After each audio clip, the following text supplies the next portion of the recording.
الحمد لله نحمده ونستعينه ونستغفره ونؤمن به ونتوكل عليه ونعوذ بالله من شرور أنفسنا ومن سيئات أعمالنا من يهده الله فلا مضل له ومن يضلله فلا هادي له ونشهد أن لا إله إلا الله وحده لا شريك له ونشهد أن سيدنا ومولانا محمدا عبده ورسوله وصلى الله تعالى عليه وعلى آله وأصحابه أجمعين أما بعد فأعوذ بالله من الشيطان الرجيم بسم الله الرحمن الرحيم ألف لام را كتاب أحكمت آياته ثم فصلت من لدن حكيم خبير ألا تعبدوا إلا الله إني لكم منه نذير وبشير وأن استغفروا ربكم ثم توبوا إليه يمتعكم متاعا حسنا إلى أجل مسمى ويؤت كل ذي فضل فضله وإن تولوا فإني أخاف عليكم عذاب يوم كبير.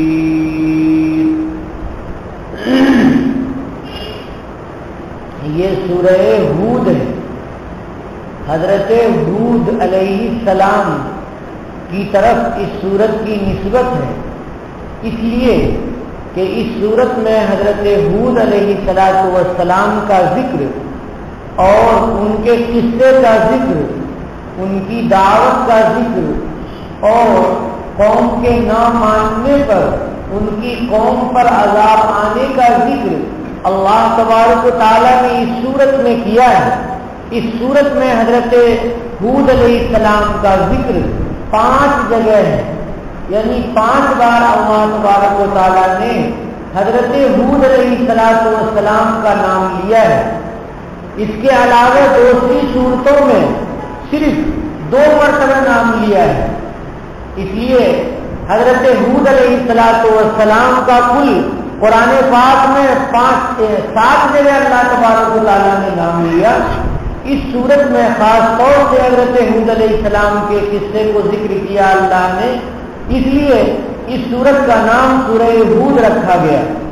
یہ سورہ مکہ مکرمہ میں نازل ہوئی، یعنی نبی کریم صلی اللہ علیہ وسلم کی ہجرت سے پہلے یہ سورت نازل ہوئی.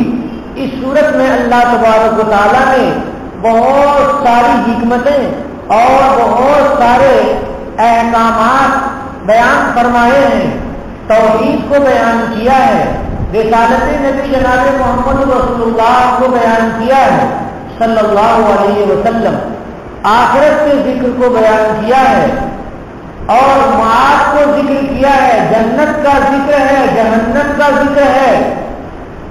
اللہ کی مخلوق کو اللہ کی طرف بلانے کا ذکر ہے اور حضرت ہود علیہ السلام اور کئی پیغمبروں نے کس طرح سے اپنی امت کو اللہ تبارک و تعالیٰ کی طرف بلایا. ان ساری چیزوں کو اللہ تبارک و تعالیٰ نے اس میں ذکر کیا ہے. آپ کو معلوم ہوگا کہ حضرت ہود علیہ السلام کو اللہ تبارک و تعالیٰ نے قوم عاد کی طرف مبعوث کیا. قوم عاد جن کے بارے میں آپ نے اللہ تبارک و تعالیٰ کی آیت پر رکھی ہے وَأَمَّا عَادٌ فَأُهْلِكُوا بِرِيحٍ صَرْصَرٍ سَخَّرَهَا عَلَيْهِمْ 7 لَيَالٍ و8 أَيَّامٍ حُسُومًا فَتَرَى الْقَوْمَ فِيهَا صَرْعَىٰ كَأَنَّهُمْ أَعْجَازُ نَخْلٍ خَاوِيَةٍ.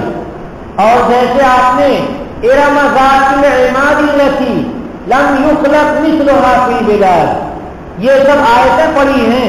یہ حضرت ہود علیہ السلام کی قوم عاد کا ذکر اللہ تبارک و تعالیٰ نے کیا ہے.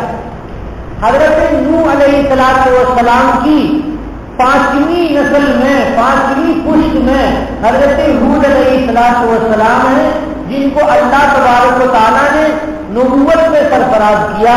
حضرت ہود علیہ السلام کی قوم بھی بتوں کی پوجا کرتی تھی.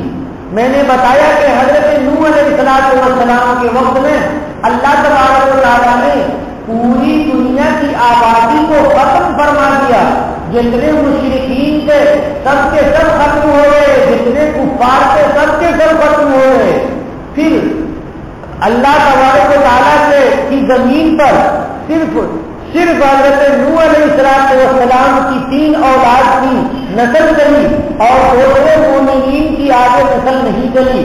وہ 3 حضرت سام، حام اور یافس ہیں. ان تینوں کی اولاد سے ہم لوگ دنیا میں پیدا ہوئے. لیکن انسان کی فطرت میں ماننا، انسان کی فطرت میں انکار کرنا، یہ ساری چیزیں اللہ تبارک و تعالیٰ نے داخل کی ہیں. ان لوگوں نے اللہ تبارک و تعالیٰ کے ساتھ پھر سے شریک کرنا شروع کر دیا، جیسے نوح علیہ السلام کی قوم نے کیا تھا. اسی طرح سے ان لوگوں نے بھی اللہ کے ساتھ شریک کرنا شروع کر دیا، غیر خدا کو خدا ماننا شروع کر دیا. تو اللہ تبارک و تعالیٰ کا ان کے اوپر بھی عذاب آیا. حضرت ہود علیہ السلام کی قوم، یہ قوم عاد 3 بتوں کی پوجا کرتی تھی. ایک بت کا نام صدا تھا اور دوسرے کا نام سمود تھا اور تیسرے کا نام ہبا تھا. یہ 3 بتوں کی پوجا حضرت ہود علیہ السلام کی قوم عاد کرتی تھی. قوم عاد کو اللہ تبارک و تعالیٰ نے جو اللہ نے نہیں بلکہ ان لوگوں نے جو گمراہیوں کو اختیار کیا، ان گمراہیوں میں سے بتوں کی پوجا بھی تھی. یہ علاقہ جہاں حضرت ہود علیہ السلام کو اللہ نے مبعوث کیا تھا، یہ شہر ارم کہلاتا ہے. ارم ذاتی عماد، عماد کے معنی کھمبے، ستون. کہ یہ لوگ بڑے بڑے ستون تھے، بڑے بڑے محل بنائے ہوئے تھے. پہاڑوں کو توڑ کر کے اور پتھروں سے انہوں نے اپنے مکانات بنائے تھے. تو اس شہر کو اتنا زیادہ اتنی اونچی اونچی عمارتوں سے سجا رکھا تھا کہ اس کا نام ہی انہوں نے ذات العماد رکھا تھا. ارم ذات العماد. اللہ تبارک و تعالیٰ نے کہا الذی لم یخلق مثلها فی البلاد، یہ ایسے ہیں کہ ان سے مضبوط بدن کے موٹے اور لمبے ترنگے جلدول والے طاقتور قوم کو اللہ تبارک و تعالیٰ نے پیدا نہیں کیا. اور ان کے جتنی جو صلاحیت اور استعداد تھی مکان بنانے کی، اللہ تبارک و تعالیٰ نے ایسے لوگوں کو نہیں پیدا کیا، کسی شہر میں نہیں پیدا کیا. لم یخلق مثلها فی البلاد. لیکن جب انسان شرارت پہ آ جاتا ہے تو اپنی طاقت پہ گمان کرنا شروع کر دیتا ہے، اپنے اوپر بھروسہ کرنا شروع کر دیتا ہے، سوچتا ہے کہ ہم جیسے ہیں ویسا کوئی نہیں ہے. ایسے ہی ان لوگوں نے اپنے محلات پر اپنے آرام و راحت سے کہ اس شہر کو اللہ تبارک و تعالیٰ نے بہت زیادہ شادابیاں دے رکھی تھی، یعنی ہریالیاں، اور آسمان سے بھی خوب بارش ہوتی تھی. وہاں کے پارک اور وہاں کے پھول پودے اور وہاں کے باغات بہت زبردست تھے. کہاں پر ہے یہ آج یمن، عمان، سعودی عربی اور امارات، ان 4 ملکوں کو لگ کر کے ایک میدان ہے، صحرا ہے، بہت بڑا میدان ہے. جو لوگ جاتے ہیں وہ جانتے ہوں گے. ایک بہت بڑے ایریے کو تقریباً تقریباً وہ 6.5 کلومیٹر پر مشتمل ہے. اس کو الربوع الخالی کہا جاتا ہے. الربوع الخالی یعنی صحرا ریگستان کا ایک علاقہ ہے. ہر جگہ بالو اور ریت ہے. بہت بڑا میدان جہاں کوئی آبادی نہیں ہے. اللہ تبارک و تعالیٰ نے اتنا بڑا جو وہاں پر میدان رکھ رکھا ہے، ایسا رکھ رکھا ہے کہ وہاں پر گرمی 55 ڈگری سے آگے رہتی، شدید ترین گرمی رہتی ہے. وہاں اگر کسی انسان کو ڈال دیا جائے تو وہ چند لمحوں میں ختم ہو جاتا ہے. وہاں پانی بھی نہیں ہے اور وہاں زندگی کے آرام کی چیزیں بھی نہیں ہیں. اللہ تبارک و تعالیٰ کو جب غصہ آیا تھا تو اللہ نے وہاں پر ریت ڈال دیا. وہ بتایا جاتا ہے، میں نے اس سے پہلے ہی بتایا تھا کہ ناسا کے لوگوں نے تحقیق کی اور اپنے آلات سے دیکھا کہ زمین کے نیچے کیا ہے. تو زمین کے نیچے آج بھی ان کے محل پڑے ہوئے ہیں اور آج بھی وہ زمین کے نیچے اچار بنے ہوئے ہیں، کباب بنے ہوئے ہیں زمین کے نیچے. اور اتنی گہرائی ہے 10 میٹر گہرائی، یعنی تقریباً 30 فٹ کی گہرائی میں وہ لوگ زمین کے نیچے ہیں اور اوپر سے ریت ہی ریت ہے. ریت کا عالم کیا ہے کہ کہیں پر ریت پہاڑ بنا ہوا ہے اور کہیں پر ریت دریا بنا ہوا ہے اور کہیں پر اونچا ہے، کہیں پر نیچا ہے، کہیں پر سخت ریت ہے کہ یہ تو اڑتی نہیں اور کہیں پر اڑنے والی ریت ہے. یعنی مثال کے طور پر یہ سامنے کا حصہ اگر ریت اڑنا شروع ہو جائے تو ہوا اتنی تیز چلتی ہے، اتنی تیز چلتی ہے کہ تھوڑی دیر میں یہ تھوڑی سی ریت پہاڑ کی طرح دکھنے لگتی ہے. اگر کسی انسان کو وہاں چھوڑ دیا جاتا ہے سزا کے لیے، موت کے لیے، مارنے کے لیے، جیسا کہ بعض ظالم لوگ کر رہے ہیں، کرتے ہیں، ہیلی کاپٹر سے لے جا کر کے وہاں پہ چھوڑ دیتے ہیں تو ریت آ کر کے اس کے اوپر پہاڑ بن جاتا ہے. یہ اللہ تبارک و تعالیٰ کی طرف سے گویا کہ وہ میدان بالکل عذاب جیسا میدان ہے. جب سعودی ایئر لائن سے آپ جدہ سے یا ادھر سے چلے ہوئے اور ہندوستان کی طرف آئیں گے تو تقریباً آدھا پون گھنٹہ میرے اندازے کے مطابق وہ بالکل ریگستان پہ جہاز چلتا رہتا ہے. اسی ریگستان پہ، یہی ریگستان سعودیہ، یمن، عمان اور عرب امارات کے درمیان میں ہے اور 6.5 کلومیٹر پر مشتمل ہے. اللہ تبارک و تعالیٰ نے اسی میں اس قوم کو، حضرت ہود علیہ السلام کی قوم کو دفن کیا ہے. حضرت ہود علیہ السلام نے ان لوگوں کو اللہ کی طرف بلایا کہ بتوں کی پوجا نہ کرو، یہ جو تم پوجا کرتے ہو پدا کی یا سمود کی یا ہوا کی، یہ ان کی پوجا نہ کرو، یہ کچھ دینے والے نہیں ہیں. اللہ تبارک و تعالیٰ نفع دینے والے ہیں، اللہ تبارک و تعالیٰ سزا دینے والے ہیں، ضرر پہنچانے والے ہیں. یہ بت کچھ نہیں کر سکتے. لیکن ان کی قوم نے نہیں مانا.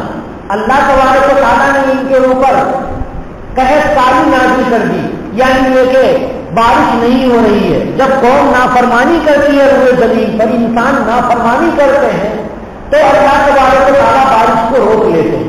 تو بارش رک گئی، کافی دن تک بارش نہیں ہو رہی تھی اور وہ علاقہ گرمی کا علاقہ تھا. سارے لوگ پریشان، سارے جانور پریشان.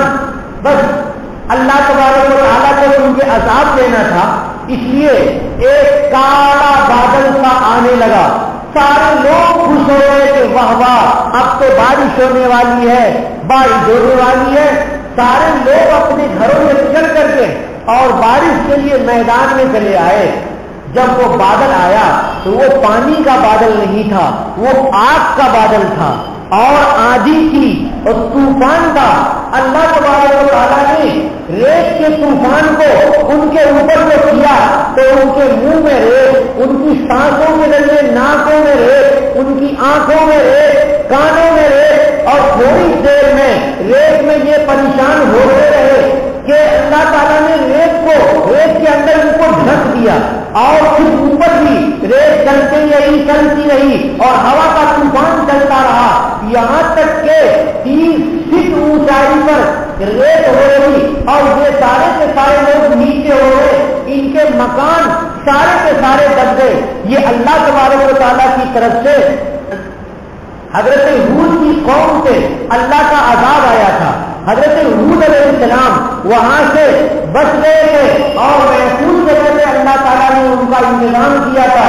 پھر حضرت ہود علیہ السلام نے اس جگہ کو چھوڑ کر کے اور مقام حضر موت آج بھی وہ موجود ہے، مقام حضر موت ہے، حضرت ہود علیہ السلام نے قیام کیا اور وہاں لوگوں کو اللہ تبارک و تعالیٰ کی دین کی طرف بلایا. پھر اللہ تعالیٰ نے مقام حضر موت کو بہت شاداب بنا دیا، بہت زیادہ ہریالیاں خوشحالیوں والا بنا دیا کہ آج بھی حضر موت کی خوبصورتی وہ لوگ جانتے ہیں جو وہاں کو دیکھا ہے یا وہاں جاتے ہیں. اللہ تبارک و تعالیٰ نے آج بھی نبی کی برکت کو زمین پر قائم کر رکھا ہے. یہ اللہ تبارک و تعالیٰ کی طرف سے قوم عاد کے اوپر عذاب کا تذکرہ تھا. جیسا کہ اللہ تعالیٰ نے فرمایا ہے سخرها 7 لیال و 8 ایام کہ اللہ نے 7 رات اور 8 دن مسلسل ہوا کو چلایا. بریح صرصر عاتیہ سخت تیز ترین اور ہوا کو چلایا. ایسی ہوا کہ جس ہوا نے ان کو توڑ دیا. لکھا ہے مفسرین نے کہ جو ہوا چلتی تھی وہ اتنی تیز رفتاری سے چلتی تھی کہ اگر کسی جانور سے وہ ہوا پڑی تو جانور جا کر کے ایسے دیوار میں ٹکرا جاتا تھا. اتنی سخت ترین ہوا کی. اللہ تبارک و تعالیٰ اپنے عذاب سے ہمارے اور آپ کی اور سب کی حفاظت فرمائے.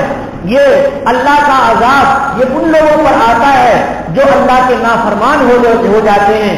جب سارے لوگ یہ طے کر لیتے ہیں کہ اللہ کی فرما برداری نہیں کرنی ہے، نافرمانی کرنی ہے، تو اللہ تبارک و تعالیٰ کا عذاب آ جاتا ہے روئے زمین پر.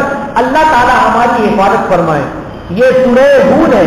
اس سورہ ہود میں اللہ تبارک و تعالیٰ نے حضرت ہود علیہ السلام کا ذکر کیا.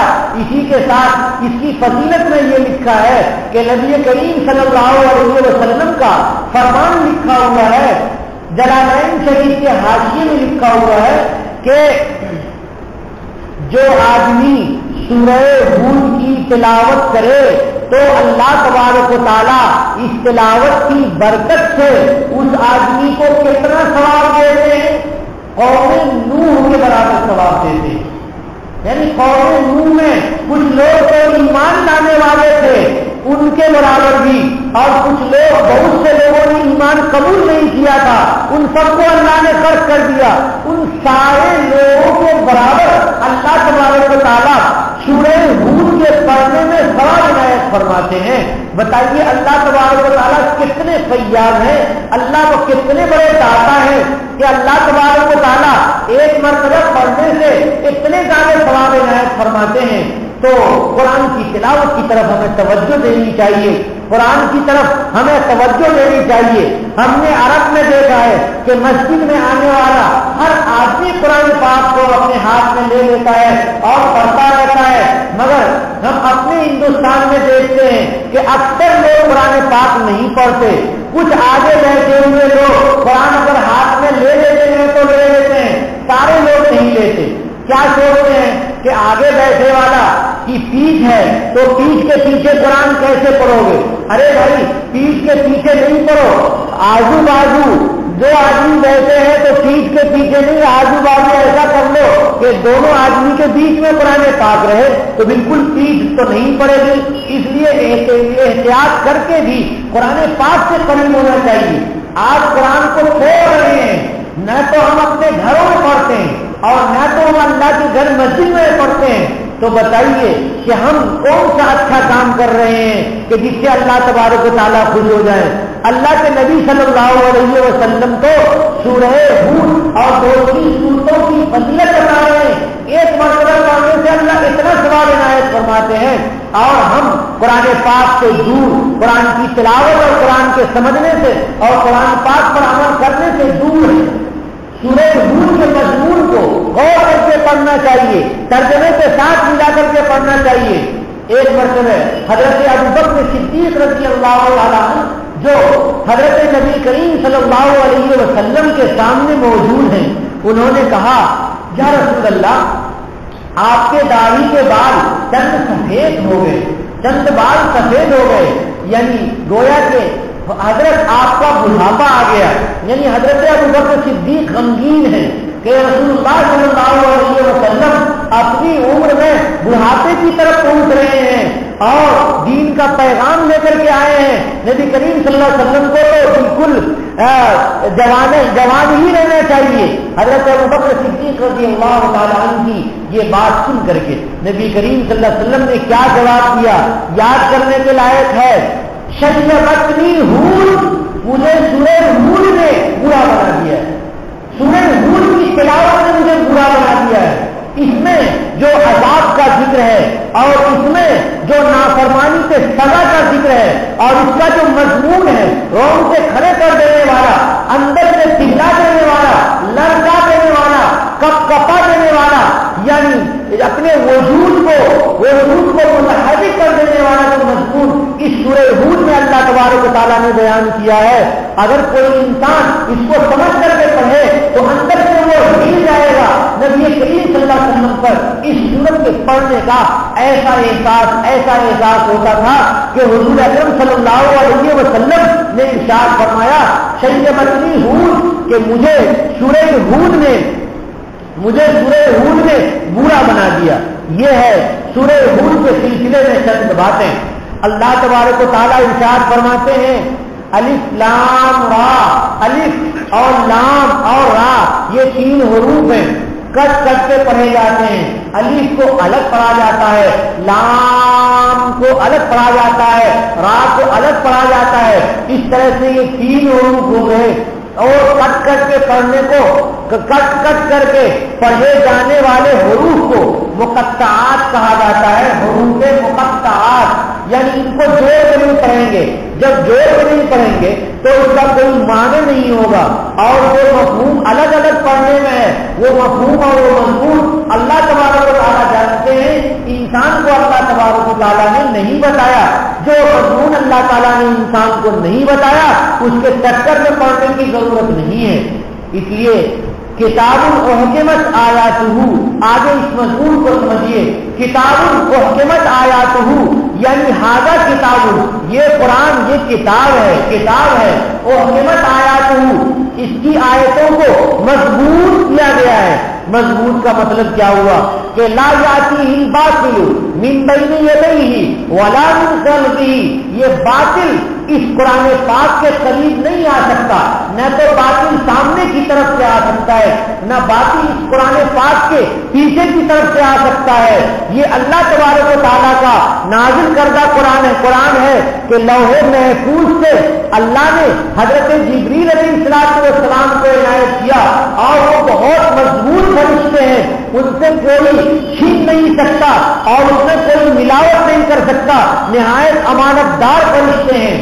ذوالقوۃ المتین کہا گیا اور حضرت جبریل کو امین کہا گیا، امانت دار ہیں، اور ذو مرۃ یعنی طاقت والے ہیں، ذوالقوۃ المتین مضبوطی والے ہیں۔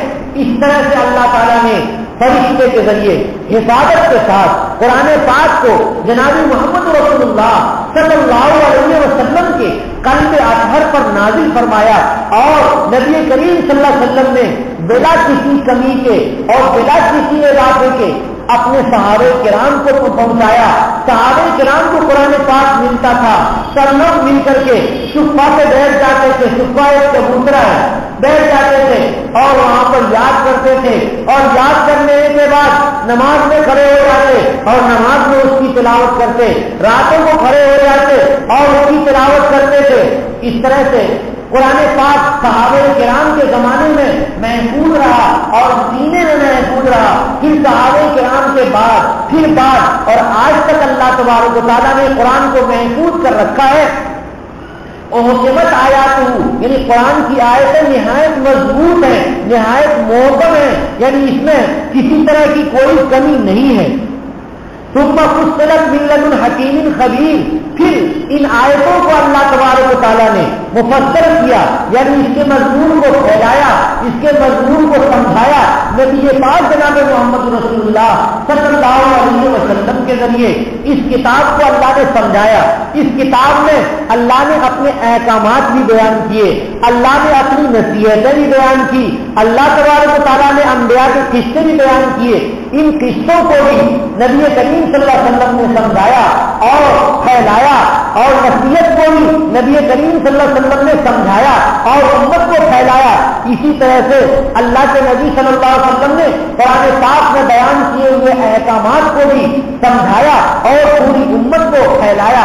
ثم فصلت، پھر مفصل کیا گیا اس قرآن کا مضمون، اس قرآن کے مضمون کو، اس کتاب کے مضمون کو، اس کتاب کی آیات کو۔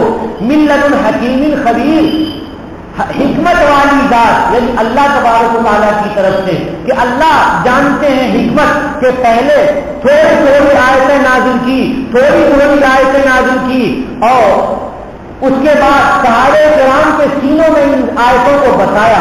اگر اللہ تبارک و تعالیٰ چاہتے تو تورات کی طرح، انجیل کی طرح بیک وقت پوری کی پوری کتاب نازل فرما دیتے، لیکن اللہ حکیم ہیں اور اللہ خبر رکھنے والے ہیں کہ کتاب آخری کو، آخری کتاب قرآن کو، وحی آخری کو اس طرح سے نازل کرنا چاہیے کہ روئے زمین پر اس کے الفاظ بھی امت کے سینوں میں بیٹھ جائیں، ان کے دماغوں میں بس جائیں، اور ان کے مضامین بھی امت کی عملی زندگی میں آ جائیں۔ اس لیے اللہ تبارک و تعالیٰ نے 22 سے زیادہ، یعنی تقریباً 23 سال کی کے زمانے میں اس قرآن پاک کو نازل فرمایا اور نازل کر کے اس قرآن کو مضبوط کر دیا۔ من لدن حکیم، حکمت والی ذات کی طرف سے یہ قرآن پاک ہے، خبیر، خبر رکھنے والی ذات کی طرف سے ہے، یعنی ایسی ذات ہے جس کو باریک سے باریک چیزوں کی خبر ہے، جیسا کہ گزشتہ بیان میں نے آپ کو سمجھایا تھا۔ اللہ کیا کہنا چاہتے ہیں اس کتاب سے، اس کتاب کا پیغام کیا ہے؟ فرماتے ہیں اللہ تعبدوا الا اللہ، کہ تم لوگ صرف اور صرف اللہ تبارک و تعالیٰ کی عبادت کرو، یہی اس کتاب کا پیغام ہے۔ اگر کوئی آدمی اللہ کو چھوڑ کر کے غیر اللہ کی پوجا کرتا ہے، غیر کو خدا مانتا ہے، غیر سے مانتا ہے، غیر کو نافع سمجھتا ہے، غیر کو چاند سمجھتا ہے، آسمان کی پوجا، زمین کی پوجا، سورج اور چاند کی پوجا اور سانپ کی پوجا، بندر کی پوجا کرتا ہے، تو یہ انسان یہ اللہ کا ناشکرہ ہے اور یہ کتاب کی دعوت کے بالکل خلاف بات ہے۔ کتاب کی دعوت یہ ہے کہ صرف ایک خدا کو مانو، صرف ایک خدا سے مانگو، صرف ایک خدا کے سامنے سجدہ کرو، صرف اسی خدا کے گھر کا طواف کرو، صرف اسی خدا کے آخری نبی کی زیارت کرو اور اسی پر انہیں پر ایمان لاؤ، انہیں کے احکام کو مانو۔ اگر کسی غیر کی پوجا کی جانے لگی، کسی غیر کو مانا جانے لگا، تو یہ حقیقت میں اللہ کی توحید نہیں ہے اور اللہ کو ایک جاننا نہیں ہے۔ اللہ خالق بھی ہے، اللہ رازق بھی ہے، بندے کو اللہ نے پیدا بھی کیا ہے، بندے کو اللہ تبارک و تعالیٰ رزق بھی دیتے ہیں۔ اللہ تبارک و تعالیٰ ہی رب العالمین ہے۔ اننی لکم منہ نذیر و بشیر، اللہ کے نبی صلی اللہ علیہ وسلم کو اللہ تبارک و تعالیٰ کہہ رہے ہیں کہ یا رسول اللہ آپ لوگوں کو کہہ دیجئے کہ میں اللہ کی طرف سے ہوں، تمہارے لیے ہوں، میں تمہارے لیے ہوں اور اللہ کی طرف سے ہوں، یعنی میں اپنے لیے نہیں ہوں، میں تمہارے لیے ہوں۔ جناب رسول اللہ صلی اللہ علیہ وسلم کی زندگی امت کے لیے، جناب رسول اللہ صلی اللہ علیہ وسلم کا کام امت کے لیے، حضور کا مشن امت کے لیے، حضور کا دین امت کے لیے، حضور کی راتیں امت کے لیے، حضور دین میں خوشامد کر کر کے اللہ کے بندوں کو جہنم سے بچا کر جنت کی طرف لا رہے ہیں، اور راتوں کو اللہ کے پاس سجدہ دے ہیں، رو رہے ہیں، امتی امتی کہہ رہے ہیں کہ اے اللہ ہماری امت کا خیال فرما، ہماری امت کا خیال فرما۔ قیامت کا دن ہوگا، محشر کا میدان ہوگا، وہاں بھی جناب رسول اللہ صلی اللہ علیہ وسلم کو اپنی امت کی فکر ہوگی اور ہم اپنے لیے فکر کرتے ہیں، لیکن دیکھیے سرکار ہے انی لکم، میں تمہارے لیے ہوں، تمہارے لیے ہی تمہارا خیر خواہوں اور تمہارے لیے ہی میں اپنے زندہ ہوں اور تمہارے لیے ہی میں سارا کام کرتا ہوں، پوری زندگی تمہارے لیے۔ من ہو کہاں سے ہوں؟ اللہ کی طرف سے بھیجا ہوا ہوں. ایسا نہیں ہے کہ اپنے سے میں نے اپنی زندگی کو تمہارے لیے بنا دیا ہے. نہیں، اللہ کا پیغمبر ہوں، اللہ کی طرف سے میں بھیجا گیا ہوں. سنو، جو لوگ اللہ کو نہیں مان رہے ہیں، جو لوگ جنت اور جہنم کو نہیں مان رہے ہیں، جو لوگ اخروی زندگی کو نہیں مان رہے ہیں، ان سب لوگوں کے لیے میں نذیر ہوں، ڈرانے والا ہوں. یعنی جہنم سے ڈرانے والا ہوں یا اللہ کے عذاب سے ڈرانے والا ہوں، اللہ کی نافرمانی کی سزا سے ڈرانے والا ہوں. جیسے حضرت ہود علیہ السلام پہلے گزرے ہیں کہ انہوں نے اپنی قوم کو ڈرایا اور قوم نے نہیں مانا تو ان کے اوپر عذاب آ گیا. تو ایسے ہی مجھ کو اللہ تبارک و تعالیٰ نے آخری نبی بنا کر کے بھیجا ہے اور میں ڈرانے والا ہوں جہنم کے عذاب سے، نافرمانیوں کی سزا سے ڈرانے والا ہوں. وہ بشیر اور میں بشارت دینے والا ہوں، یعنی امت تم لوگوں کو جنت کی بشارت دینے والا ہوں. جو لوگ میرے ہاتھ پر ایمان قبول کر چکے ہیں، جنہوں نے مجھ کو مان لیا ہے، جنہوں نے اللہ کی ایک ہی وحدانیت کو مان لیا ہے اور میری رسالت کا اقرار کر لیا ہے، جنہوں نے آخرت کو مان لیا ہے، جنت اور جہنم پر ایمان کو مان لیا ہے، جنہوں نے پل صراط کو مان لیا ہے اور جنہوں نے موت کو مان لیا ہے، موت کے بعد جو برزخ کی زندگی ہے اس کو مان لیا ہے، ان سب کے لیے میں بشارت دینے والا ہوں. یعنی مومنین کے لیے جنت کی بشارت دینے والا ہوں. یہ اللہ کے نبی صلی اللہ علیہ وسلم کی صفت ہے. اللہ کے نبی نذیر بھی ہیں، اللہ کے نبی بشیر بھی ہیں. دونوں صفتیں نبی کریم صلی اللہ علیہ وسلم کے اندر موجود ہیں. یہاں پر محدثین لکھتے ہیں، مفسرین لکھتے ہیں کہ ڈرانا، نذیر کے معنی ڈرانے والا. مثال کے طور پہ سامنے دشمن ہے اور دشمن کو ہم ہتھیار سے ڈرا رہے ہیں کہ تمہیں قتل کر دوں گا. سامنے سانپ ہے اور سانپ سے اپنے بیٹے کو بچا رہے ہیں، ڈرا رہے ہیں کہ بھاگو بھاگو بھاگو. بتائیے دونوں میں فرق ہے نہیں فرق ہے؟ ایک ہے انسان کا کسی کو ڈرانا، دشمنی کے ساتھ ڈرانا کہ تو میرا دشمن ہے، میں تمہیں چھوڑوں گا نہیں، تمہیں قتل کر دوں گا اور تمہیں ہتھیار سے ماروں گا، تمہیں زبان سے تکلیف پہنچاؤں گا، تمہارے خلاف سازشیں کروں گا. یہ تو سامنے والے دشمن کے لیے انسان ڈرانے والا ہے. اور یہ ڈرانے والا کیسا ہے کہ جیسے گھر میں ہے اور بیٹے کو کہہ رہا ہے کہ بیٹے اگر نماز نہیں پڑھو گے تو اللہ تبارک و تعالیٰ سزا دے دیں گے، اور بیٹے اگر تم گناہ میں لگے رہو گے، معصیت میں لگے رہو گے تو معصیت میں لگنے کی وجہ سے نافرمانوں میں شامل ہو جاؤ گے، اور اگر تم نے نبی کریم صلی اللہ علیہ وسلم کی سنتیں چھوڑی تو ایسا کرنا بہتر نہیں ہے. بتائیے اس میں شفقت ہے اور اس میں شفقت نہیں ہے. ایک طرف شفقت سے ڈرانا ہے اور ایک طرف سختی کے ساتھ ڈرانا ہے. یعنی دل کے اندر شفقت نہیں ہے بلکہ دل کے اندر رعونت ہے، دل کے اندر بغض ہے. تو جو شفقت کے ساتھ ڈرانا ہے، یہ ڈرانا یہ نبیوں کا ڈرانا ہے کہ انبیاء کرام علیہ الصلوۃ والسلام شفقت کے ساتھ، نرمی کے ساتھ اپنی امت کو اپنی اولاد سمجھ کر کے، اپنی امت کو اپنا بھائی سمجھ کر کے، اپنی امت کو اپنا رشتہ دار سمجھ کر کے اور اپنی امت کو ابن آدم سمجھ کر کے حضور اکرم صلی اللہ علیہ وسلم اور دیگر انبیاء کرام علیہ الصلوۃ والسلام ڈرا رہے تھے کہ یہ ڈرانا شفقت کے ساتھ ڈرانا ہے. اور جو اردو میں ڈرانا ہے یہ عام ہے، اس لیے یہاں سمجھنا چاہیے کہ نبی کریم صلی اللہ علیہ وسلم نذیر ہیں، ڈرانے والے ہیں، یعنی شفقت کے ساتھ ڈرانے والے ہیں. بشیر ہیں، بشارت دینے والے ہیں، یعنی جنت کی بشارت دینے والے ہیں ان لوگوں کو جنہوں نے نبی کریم صلی اللہ علیہ وسلم کی باتوں کو مان لیا. اللہ تبارک و تعالیٰ نے حضرت ہود علیہ الصلوۃ والسلام کو اور حضرت ہود علیہ الصلوۃ والسلام کے قصے کو نبی کریم صلی اللہ علیہ وسلم کو سنایا اور نبی کریم صلی اللہ علیہ وسلم نے اس مضمون کو اپنی امت کو سنایا. مقصد کیا تھا؟ تاکہ اللہ کے وہ بندے جو نافرمانی پر تلے ہوئے ہیں، اللہ کے وہ بندے جو شرارت پر تلے ہوئے ہیں وہ مان جائیں، اور جو برے ہیں وہ نیک ہو جائیں، جو جہنم والے ہیں وہ جنت والے ہو جائیں، اور جو بگڑے ہوئے ہیں اپنی زندگی میں فساد اور بگاڑ رکھتے ہیں وہ صلاح اور تقویٰ والے ہو جائیں، متقی اور پرہیزگار ہو جائیں.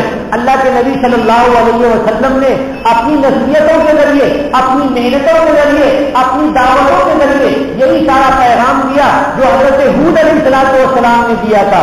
تو اس میں مقصد ہے سمجھانا امت کو کہ میں نذیر ہوں، میں تم کو حضرت ہود علیہ السلام کے قصے سے ڈرا رہا ہوں کہ اگر تم نہیں مانو گے تو تمہارے اوپر بھی اللہ تبارک و تعالیٰ کا عذاب آ سکتا ہے۔ اے اہل عرب، آج بھی تم جا کر کے دیکھ سکتے ہو یمن اور عمان تمہارے سے دور نہیں ہے، یہ عرب کے صحرا اور ارمون خالی تمہارے سے دور نہیں ہے۔ جاؤ اور جا کر کے دیکھو کہ اللہ تبارک و تعالیٰ نے نہیں ماننے والے کو کیسی سزا دی ہے۔ یہ ہے نبی کریم صلی اللہ علیہ وسلم کا مقصد، یہ ہے قرآن پاک کا مقصد۔ تو آج سورہ ہود میں حضرت ہود علیہ السلام کا ذکر، نبی کریم صلی اللہ علیہ وسلم کی دعوت کا ذکر کیا گیا۔ بقیہ مضمون انشاءاللہ تعالی آئندہ بیان ہوگا۔ وآخر دعوانا ان الحمد للہ رب العالمین۔